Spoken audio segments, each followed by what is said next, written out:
చాలా బాధాకరమైన విషయం ఏంటంటే 25 సంవత్సరాల 25 సంవత్సరాలు, 30 సంవత్సరాలు, 35 సంవత్సరాల వయసు గలవాళ్ళు కూడా నా దగ్గరికి అంగస్తంభన సరిగా లేదు, శీఘ్రస్ఖలనం అయిపోతుంది అని ప్రాబ్లమ్స్ వస్తూ ఉంటారు.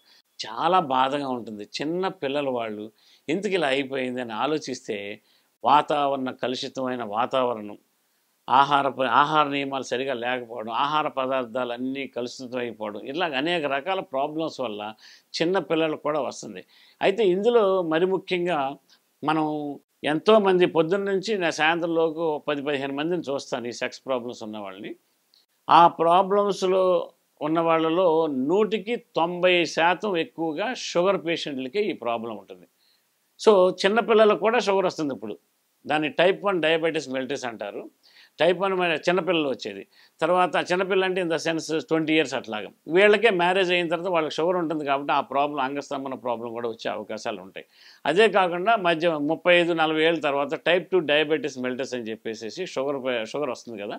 ఆ షుగర్ పేషెంట్లు కూడా ఎక్కువగా ఈ అంగస్తంభన సరిగ్గా లేకపోవడం, శీఘ్రస్ఖలనం అయిపోవడం ఈ ప్రాబ్లమ్ వస్తది.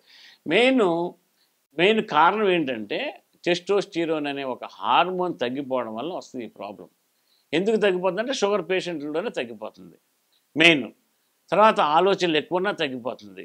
తర్వాత మెంటల్ ప్రాబ్లమ్స్ ఉన్నా తగ్గిపోతుంది. హై కొలెస్ట్రాల్ ఉన్నా తగ్గిపోతుంది.